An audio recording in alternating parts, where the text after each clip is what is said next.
주님의 평화를 빕니다. 주님의 평화를 빕니다. 참 하루하루가 참 살기 쉽지 않은 그런 저희들이 시기를 사는데, 이 어려움들, 이 전염병 때문에 또 여러 가지 사회 경제적인 또 정치적인 그런 어려움들 때문에 고통받고 사는 모든 사람들 하나님께서 기억해 주셔서 그 어려움들이 속히 떠나갈 수 있도록 그렇게 해주시기를 바랍니다. 1년이 넘어갔는데 참 어떻게 1년을 그렇게 살았는지 잘 모르겠어요. 정말 모두가 힘들게 잘 버티고 있는데 하나님께서 좀 더 큰 위로와 또 선하신 계획들을 우리 사람들 생활 속에서 많이 드러내 보여주시기를 바랍니다. 저는 얼마 전부터 이 교회라는 이런 조직에 대해서 대단히 실망감을 느끼고, 이런 교회라는 조직이 역사로 따지면 2000년이 넘었는데 정말 2000년 동안 버텨온 것도 참 신기하긴 한데, 2000년 정도 이 신앙의 역사가 이어졌으면 뭔가 좀 근사한 그림이 좀 나와야 될 것 같은데, 여전히 교회는 요즘 들어서는 더욱더 이 비난의 대상이 되고, 막 정말 사람들이 좋아하지 않는 그런 조직이 되었죠. 참 서글픈 일이고, 무언가 문제가 있으니까 이렇게 됐을 텐데 그 문제를 좀 저희들이 좀 알아야 되지 않을까, 그런 생각을 좀 합니다. 교회라는 조직이 점점 사회에서 영향을 끼치지 못하고, 그리고 사람들이 알고 있었던 그런 삶이 아닌 다른 형태의 삶을 살아가는 것을 세상 사람들이 알게 됐어요. 교회 안에서 생활하는 교인들만 잘 모르고, 바깥에서 교회를 바라보는 수많은 사람들은 교회를 알게 됐죠. 좋아하지 않아요. 좋아하지 않고, 한국이나 독일이나 여러 가지 교회 안에서 비리들이 터져서 사람들을 매우 실망하게 만들고 매우 분노하게 만들죠. 독일도 교황청부터 역대 교황들, 또 추기경들, 독일뿐만 아니라 온 유럽, 미국, 온갖 비리를 다 가지고 있죠. 돈 문제도 걸려 있고, 아동 성추행 문제도 걸려 있고, 별일이 다 있죠. 며칠 전에 여기 쾰른에 있는 추기경도 걸렸잖아요. 성추행 난리 났어요. 그래서 지금 쾰른 지역. 미국 같은 경우는 그 아동들 성추행 문제 때문에 이 천주교 교구가 없어졌대. 교구가. 사람들이 다 떠나고 난리 났죠. 한국 교회는 별거 아닐까 싶은데, 소식 들리는 거 보면 정말 화가 나고 구역질도 나고, 도대체 회의감도 오고 그래요. 회의감도. 저는 우리 아버님도 40년 목회하시고 하늘나라 가셨고, 저도 30년 가까이 하는데, 이 목사직이라는 것에 대해서 요즘처럼 이렇게 사람들로부터 비아냥을 받고 먹사라고 불리는 그런 시대를 산다는 게 매우 괴롭습니다. 매우 마음이 아프고 서글프고. 왜 이렇게 됐을까? 오늘 말씀의 제목이 에레미야에 있는 말씀인데요. 말씀의 제목은 너희의 모든 생활과 행실을 고쳐라 입니다. 너희의 모든 생활과 행실을 고쳐라. 에레미야서 17장에 있는 말씀입니다. 7장에 있는 말씀이에요. 1절에서 15절까지의 말씀입니다. 이 말씀은 여러분들이 잘 알고 계시다시피 에레미야가 성전 앞에서 성전에 들어오는 유다의 백성들을 향해서 하신 한 말씀. 하나님께서 시키신 거예요. 예레미야야, 너 성전 문 앞에 서서 이 성전에 기도하러 들어오는 유대 백성들에게 이렇게 얘기해라, 외쳐라, 이렇게 말씀하셨죠. 그 내용이 오늘 예레미야서 7장 1절에서 15절까지 기록이 되어 있습니다. 뭐 지금으로 따지면 뭐 2500년, 600년 전 이야기지만 오늘 우리들에게 하시는 말씀이죠.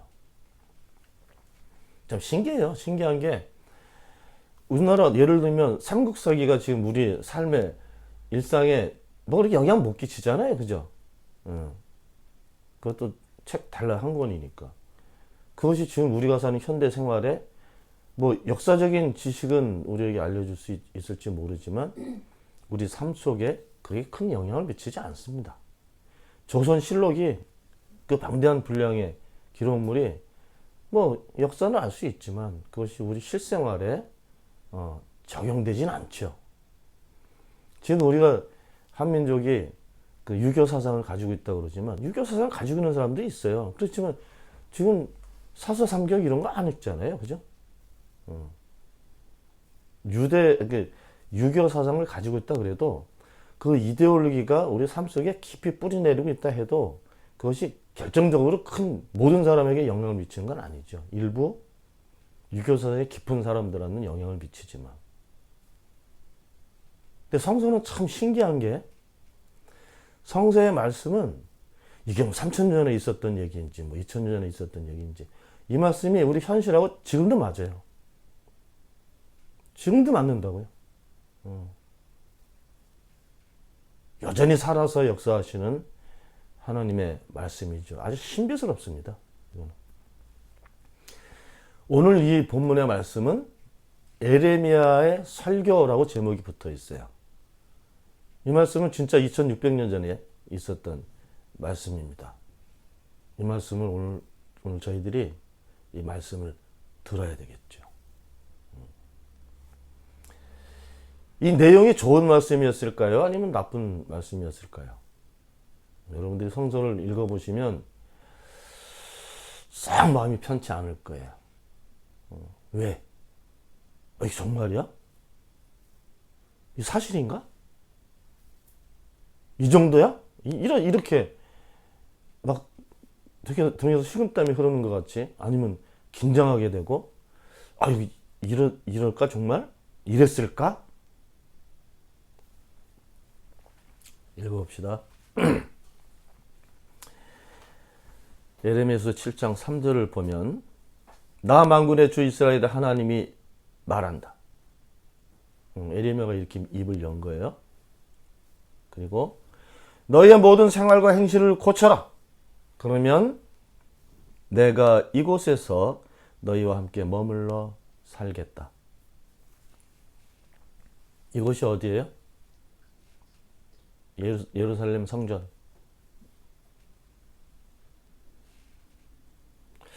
이 성전에는 기도하러도 가고요. 그리고 유대인들은 1년에 3번 큰 절기 때는 반드시 성전에 가서 제사를 드려야 됩니다. 평상시에는 가서 그냥 기도하고 그렇게 하겠죠. 그래서 오늘 본문은 이 성전 문을 넘어서 기도하러 오는 유다 백성들에게 내 말을 전해라 이렇게 말씀하신 거예요. 너의 모든 생활과 행실을 고쳐라. 이 듣는 대상이 누굽니까? 유다 백성들이죠. 성전을 찾아오는. 성전을 왜 찾아와요? 하나님께 기도하든지 예배하든지 제사하기 위해서 찾아오는 거죠.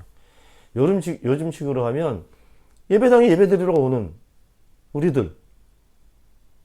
여기서 너희는 예전에 오래전에 유다 백성일 수도 있지만 현재형으로 들으면요. 우리들입니다.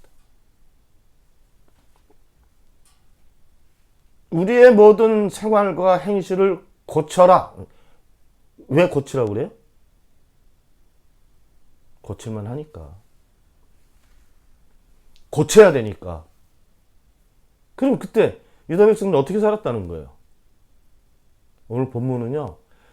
에레미야가 옛날에 했던 그 옛날 얘기로 들을 게 아니라 지금 지금 우리의 귀에 들리도록 말씀하시는 하나님의 살아있는 말씀으로 듣고 읽어야 됩니다. 고쳐야 될 부분이 굉장히 많거든요. 봅시다. 4절. 이것이 주님의 성전이다, 주님의 성전이다, 주님의 성전이다 하고 속이는 말을 너희는 의지하지 말아라. 한국계 제가 비판을 많이 하는데, 왜냐하면 내가 거기서 살았었으니까. 그 당시를 알고 있기 때문에 비판할 만합니다, 저는. 한국 그 기독교는 몇십 년 만에 세계에서 제일 큰 그 교인 그룹이 됐죠. 세계에서 큰 교회는 한국에 다 있어요. 교인 수도 몇십만 명, 이런 교회들이 다른 나라들은 없어요. 한 교회가 그렇게 큰 교회는 교구 해봐야 지금 뭐 4, 5천 명이지. 한국에는 그 4, 5천 몇만 되는 교회가 굉장히 많아요.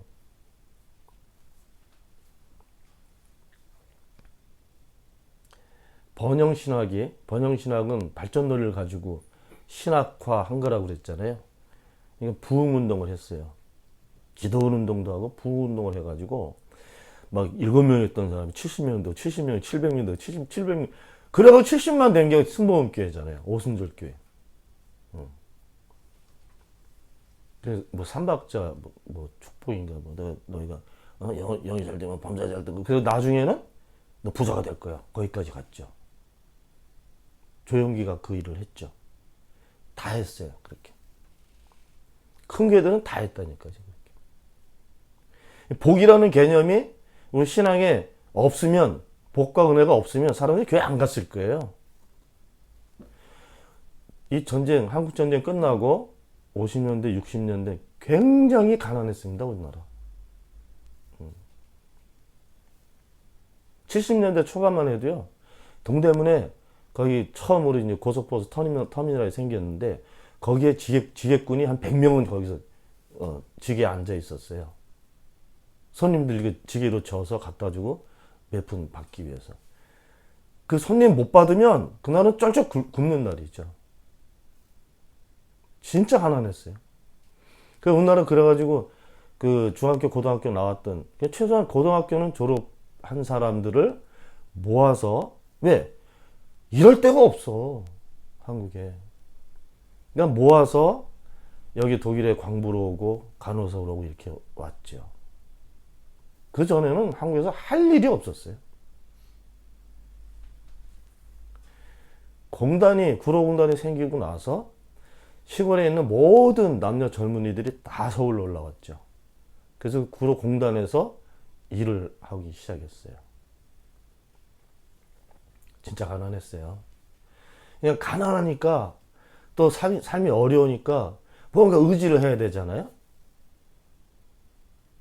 그러니까 누군가에서 위로를 받고 잘 된다는 어떤 그런 용기 있는 말도 좀 듣고 이러고 싶어서 이제 모이기 시작한 거죠, 교회로. 뭐 절도 마찬가지죠. 그렇게 모여서 은혜 받고 이렇게 살았죠. 근데 결국은 그게 그런 식으로 계속 왔지만 내용상으로는 발전 논리가 들어갔단 말이에요. 교인이 많아지면 부흥했다, 이렇게 표현했고, 그리고 재산이 막 많아지니까 교회가 하나님께로부터 복을 받았다, 은혜를 받았다. 하나님께서 역사하시니까 이렇게 교회가 커졌다. 이렇게 30년, 40년 왔더니 그 처음에 하나님께서 은혜를 주셨다, 이게 없어지고 그냥 모여있는 교인들, 어마어마한 재산, 어마어마한 교회, 이것만 보였다는 거죠. 그렇게 됐다는 거죠, 지금. 그래서 자기들이 해놓고 하나님이 하셨어요. 이렇게 슬로건을 내걸어서 교인들을 혼란스럽게 만들고. 저 어디 교회 얘기하는지 아시죠? 사랑의 교회. 보여지기 위해서 오정현이 3천억을 들여서 예배당 친 거예요. 그 자기들 친구 모임에서 그 얘기 나왔다니까요. 그때는 1,000억 들여서 예배당 친다 그래도 그냥 어마어마한 그런 사람들이 그거 보면서 박수 쳤겠습니까? 3천억이 들었다니까. 3천억 예배당 짓는데. 그리고 여기가 하나님께서 계시는 성전이야, 성전이야, 성전이야. 오늘 본문에 그런 말씀이. 그 말 듣지 말고 속지 말아라. 아무리 덩어리가 커진들 그게 하나님 떠나시면 아무것도 아니에요. 교회는 하나님께서 떠나시면 아무것도 아니라니까요. 그래서 오늘 말씀하시는 거예요. 너희의 모든 생활과 행실을 고쳐라. 그러면 내가 여기에 너희들과 함께 머물러 있겠다. 조건이 있어요, 지금? 고치지 않으면 너희들과 함께 있지 않겠다는 말씀이잖아요. 제대로 잘 읽어야지, 이 말씀이. 무슨 위로의 말씀이 아니에요. 뭐 때문에 이렇게 말씀했을까? 그래서 또 말씀하시는 거예요. 모르고 있을까봐. 보세요.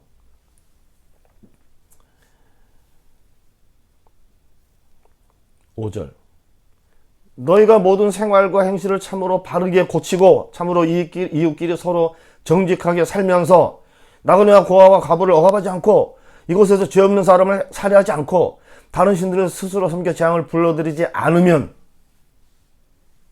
조건이에요. 그럼 지금 유다 백성들이 어떻게 살고 있었다는 거예요? 생활과 행실을 바르게 살지 않고, 그죠? 이웃끼리 서로 정직하지 않고, 그죠? 힘없는 사람들을 억압하면서 살고, 죄 없는 사람을 살인하고,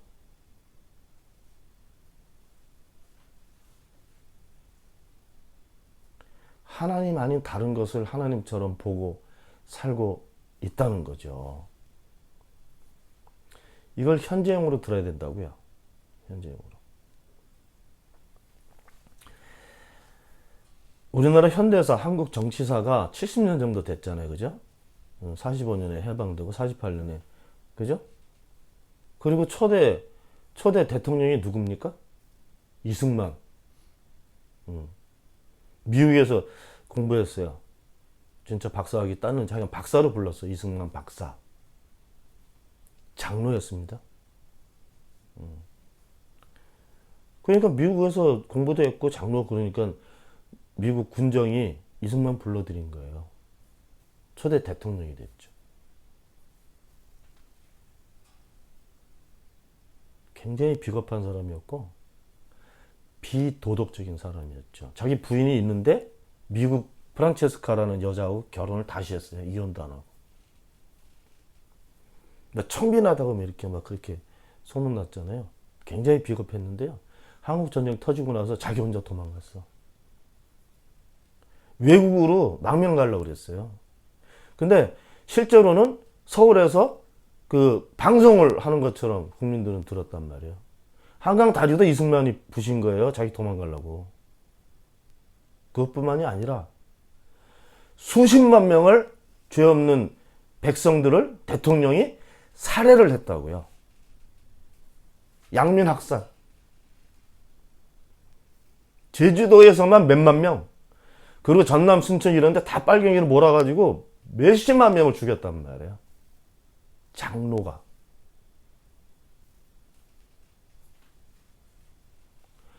죄 없는 사람을 살해를 했다고요. 장로 또 있어요, 우리나라? 김영삼. 제일 바보같이 정치했던. IMF 터져가지고 온 국민 막 거지 만들 뻔했잖아요. 나중에 대통령 끝날 때 지지율 6%. 장로였어요. 충영교회. 그 아들은 막 그냥 권력 휘둘다가 감옥 갔고, 김현철. 역대 제일 바보 같은 대통령이었다고.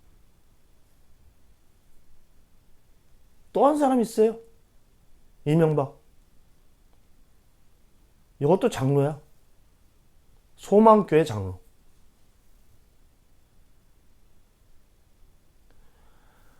한국 현대 정치사에서 최고의 사기꾼입니다. 몇십조를 해먹었는지 몰라. 장로가 자기 권력을 지키려고 죄 없는 국민들 사찰하고, 그죠? 요즘 걸렸잖아요. 전부 다 사찰했어. 국정원 똘마니들 시켜가지고. 온갖 사기를 다치고 살았는데, 가훈이 뭔지 압니까? 이명박 대통령인데, 그 새끼 집 가훈이 뭔지 알아요? 정직. 막 우라통이 터져요. 그런 놈은 절대 사면하면 안 됩니다. 사면하면 안 돼. 한국 정치사에서 장로 3명이 우리 대한민국 말아먹은 거예요. 죄 없는 사람 죽이고,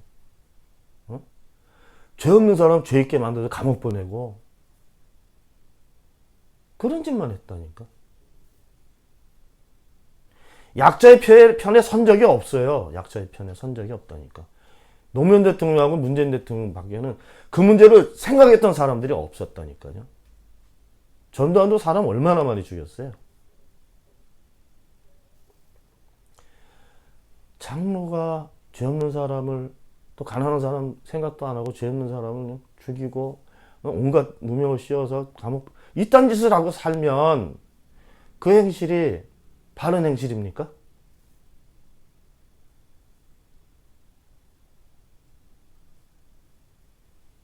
지금 우리가 살고 있는, 지금도 벌어지고 있는 현실이잖아요. 솔직히 지금 코로나 때문에 예배당 못 가지만, 예배당 가면서 여기 하나님께서 계신다, 이렇게 이 두려운 마음을 가지고 예배당 문턱을 넘어서는 교인들이 몇 명이나 될까?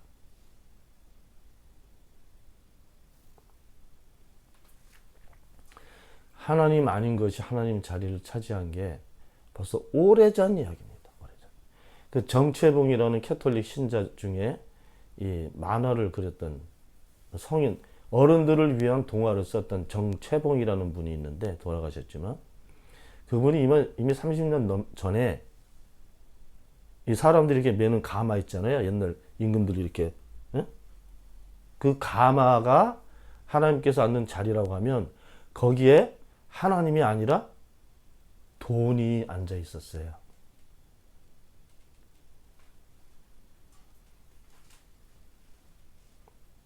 요즘 교회는 너무 극단적이에요. 너무 가난한 교회도 있고, 너무 부자가 된 교회도 있고, 형평이 맞지 않고, 가난하면 가난한 대로, 부자는 부자대로 이상한 방향으로 지금 가고 있잖아요.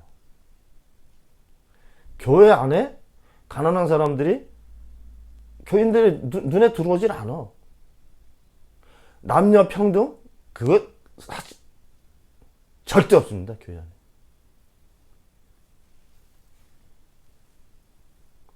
그 바울 신학이 잘못 전해져 가지고, 여자는 교회 안에서 잠잠해라, 그 말 하나 가지고 이게 아주 막강한 복음화가 됐어요. 교리가 됐다고요.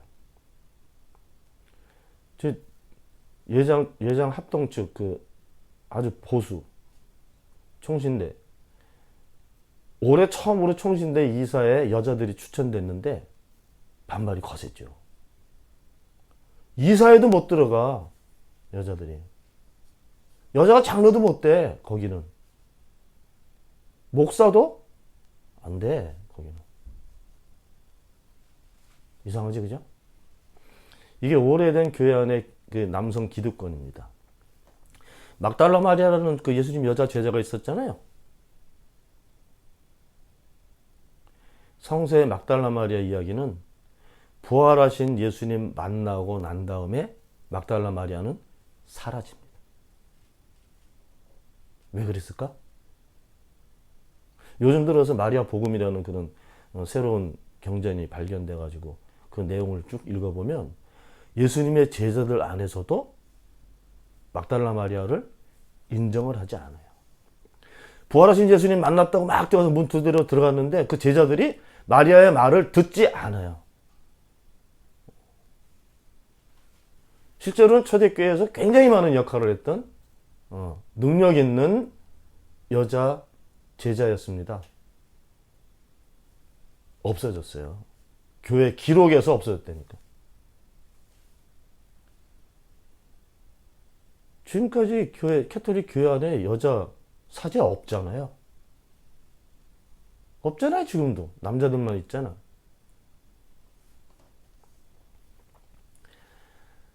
평등하지 않고, 평화롭지 않고, 정의롭지 않은 모습을 교회가 지금도 가지고 있는 겁니다. 거기다가 진리를 얘기해요? 바른 생활을 얘기합니까? 입에 담을 수 없죠, 그런 얘기는. 바뀌어야 될 행실 중에 하나가 수천 년 동안 바뀌지 않고 있는 거죠. 있는 놈끼리 해먹는 그런 정치판이 돼버렸단 말이에요. 교회도. 계속 봅시다. 화가 나도 정확하게 읽읍시다. 8절. 그런데도 너희는 전혀 무익한 거짓말을 의지하고 있다. 이 거짓말이라고 하는 표현이 굉장히 무서운 표현이죠. 거짓말 누가 합니까? 없는 이야기를 지어내서 하는 거시기가 있잖아요. 누구예요? 마귀예요, 사탄. 에덴 동산에서부터 그랬잖아요. 전혀 아닌 얘기를 가지고 사람들 마음을 흔들었다니까. 마귀의 속성은요, 속이는 자. 거짓말쟁이야, 거짓말쟁이. 근데 지금 하나님의 성전에 들어오는 유다 백성들이 거짓말에 의지하고 산다는 거잖아요. 그럼 뭐예요? 입술로는 하나님, 하나님. 그러지만 내 몸뚱아리는 마귀 쪽이 가 있는 거죠. 여러분들 에레미야서 지금 지금 8절 말씀이니까 그렇게 읽으신 적이 한 번도 없었을 거예요. 여러분들. 왜? 눈이 안 열리니까 못 읽어. 목사라도 이거 못 읽어요. 유영성 목사 대단하지, 그죠? 이걸 읽고 있다니까요. 하나님께서 정확하게 직설법으로 표현하셨으면 이렇게 하셨을 거예요. 예수님께서 하신 것처럼. 예수님께서 율법학자와 바리새파 사람들, 그죠? 유대인들 중에서도 믿음이 정말 좋다고, 단단하다고 자신도 믿고 있고 주변에서도 인정하고 있었던 그런 사람들이었죠. 예수님께서 뭐라고 하셨어요, 말씀? 독사의 새끼들아. 그거는 아주 약한 욕설이었어요. 정말은 이렇게 말씀하셨습니다. 너희들의 아비는 마귀다. 예수님께서 하신 말씀이에요. 그 믿음 좋은 사람들. 자신들이 가지고 있는 믿음을 목숨을 바쳐서라도 지켜내려고 이렇게 열성적으로 믿고 있었던 그 사람들에게 너희들의 아비는 마귀다. 왜 그랬을까요? 지금 오늘 말씀은 똑같은 말씀이에요. 너희들은 무익한 거짓말에 의지하고 살고 있다. 너희들은 나를 의지하는 게 아니라 너는 속이는 놈, 그 마귀에 의지하고 사는 거야. 이렇게 말씀하신 거예요. 간담이 서늘하지 않습니까? 성전 문을 넘어와서 지금 성전 뜰에 있는 사람들에게 하시는 말씀인데. 여러분들 형편은 어떻습니까? 지금? 여러분들 누구를 의지하고 있어요? 코로나 백신. 맞죠? 코로나 백신. 돈. 요즘은 돈이 없으면 못 사는 세상이잖아요. 예전에는 돈이 없어도 이 땅을 파서 뭘 조금 뿌려서 그래도 배 골아가면서도 살 수 있었는데 지금은 땅 파도 못 살아. 왜? 없어, 땅. 그죠? 절대적으로 중요한 것이 눈에 보이지 않는 하나님이 아니라 내가 잡을 수 있는 돈. 여러분도 부정할 수 없을 겁니다. 오케이. 뭐 돈이 다 나쁜 건 아니니까. 하나님을 믿는다 그러면서 거짓말에 의지하고 사는 것은 그건 아니죠.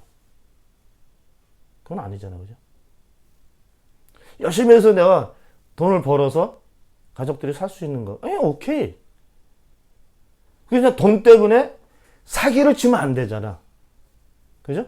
다른 사람을 피해를 입히면서 내가 그 돈을 취하면 안 되는 거잖아요. 나눠 먹고 살면 괜찮은데 꽉 쥐고 자기도 못 쓰고 남도 못 쓰게 만드는 이 거대 악의 자본주의 구조가 바른 행실로 사는 모습이 아니잖아요. 바르지 않은 것은 다 마귀의 행실이에요. 오늘 정확하게 말씀하신 거죠. 여러분들 누구 의지하고 있습니까? 자기 자신 돌아볼 수 있어야 돼요. 돌아볼 수 있어야 내가 지금 사는 내 생활과 내 행실이 바른지 그른지 알 수 있을 거 아닙니까? 양심에 손댈 것도 없어요. 살짝만 돌아보면 내가 어떻게 살고 있는지가 보이지 않겠어요? 그것을 고쳐야 되는 거죠. 더 봅시다. 9절. 너희는 모두 도둑질을 하고 사람을 죽이고 음행을 하고 거짓으로 맹세를 하고 바알에게 분향을 하고 너희가 알지 못하는 다른 신들을 섬긴다. 10절 보세요. 잘 읽으세요. 너희는 이처럼 내가 미워하는 일만 저지르고서도, 누구에게 하시는 말씀이에요? 성전문을 넘어온 유다 백성들, 하나님 예배드리러 가는 우리들,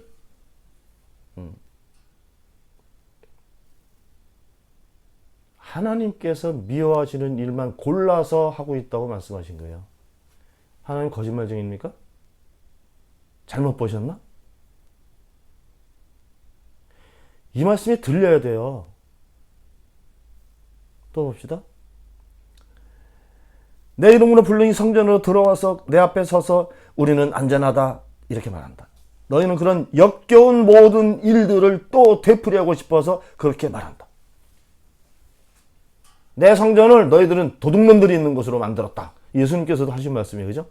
성전 막 장사할지도 몰아내면서. 여기도 똑같이 그런 거예요. 내가 내 이름으로 불리는 이 성전이 너희 눈에는 도둑들이 숨는 것으로 보이느냐. 좀 순하게 얘기하면 너희들은 비정상적으로 살고 있다. 너희들은 지금 옳지 않는 모습으로 살고 있어. 더 강하게 말씀하시면 너희는 내가 미워하는 그런 짓거리들을 골라서 그것만 하고 살고 있다. 하나님께서 좋아하실 만한 일들을 안 하고 산다는 거예요. 그게 고쳐야 될 우리들의 생활과 우리들의 행실인 거죠. 입술로 하나님 찬양하면서 내 삶과 생각이 하나님께서 미워하시는 것만 골라서 하고 있다고 생각해 보세요. 이 말이 됩니까, 이게? 말이 안 되지. 뒤에 이어지는 말씀은 여기까지 말씀하십니다. 너희들은 내가 처음 있었던, 거처했던 실로를 가서 봐라. 실로처럼 만들겠다, 내가. 어디를? 예루살렘을 다 흩어져 살게 하겠다. 원래 실로라는 지역이 그 에브라임 지파가 받았던 그런 지역이었었는데, 이 실로가 여호수아가 가나안에 들어와서 통치를 하고 그 다음에 사무엘이 하고 하잖아요. 그 다음 제사장이 엘리잖아요.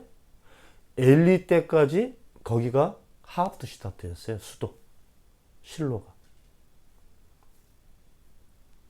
그런데 왜 없어졌어요?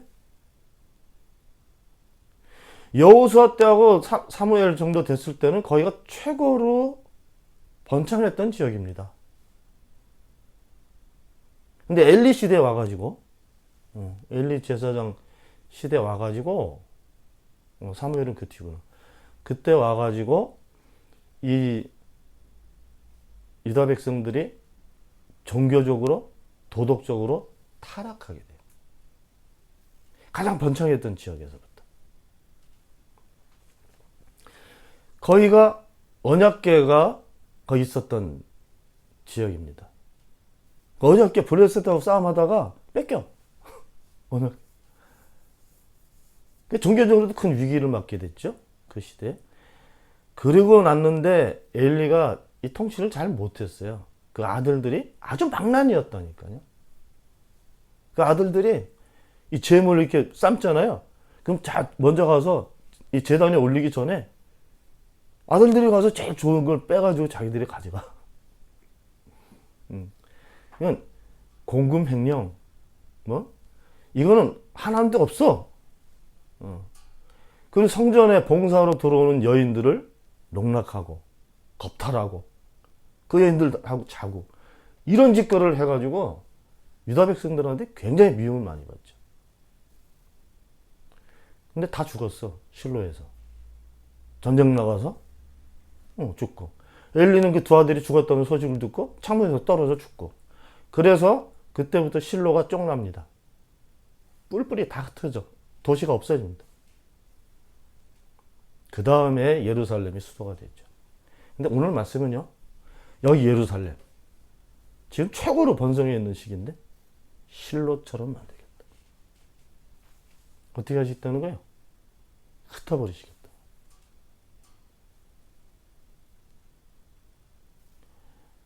찬란한 문화를 가지고 있는, 또 굉장히 고급스럽고 굉장히 귀족스럽고 부유하고 모든 걸 살 수 있을 것 같은 어마어마한 교회 안에서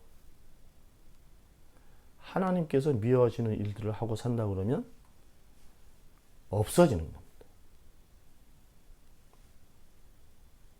우리는 우리의 모든 생활과 행실을 바꿔야 돼요. 하나님 아닌 것을 바라보고 살던 모습을 깨닫고 하나님을 바라보고 살아야 됩니다. 하나님 아니면 마귀야.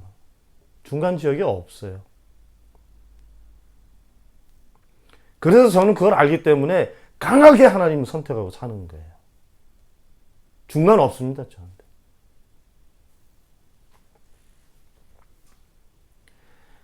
하나님께서 하시는 이 말씀, 너희의 모든 생활과 행실을 바꿔라. 그러면 내가 너희들과 함께 있겠다. 이 경고의 말씀을 저도 들어야 되고, 성전을 읽는 여러분들 들어야 되고, 교회가 들어야 되고, 아니 모든 백성들이 들어야죠. 왜? 그것이 살 수 있는 길이니까. 지금까지 깨닫지 못했다 그러면 오늘부터 알면 됩니다. 내가 무엇을 하는 게 하나님께서 좋아하시는 일일까? 무엇을 내가 다시 세워야 될까? 무엇은 손에서 놔야 될까? 이것을 정리해야 돼요. 정리하고 바른 모습으로 선택해서 살아야 됩니다. 이건 도덕적인 발언이 아니에요. 우리의 생존의 문제죠. 이것은. 왜? 내가 살아야 되니까.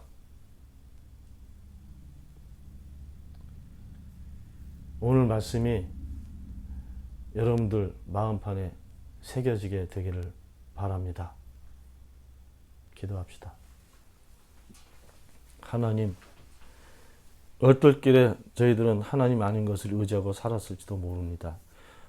저희들이 정신없이 살다가 정말 내 행실과 생활의 모든 것들이 옳은 것이라고 그렇게 믿고 살았었는지도 모릅니다.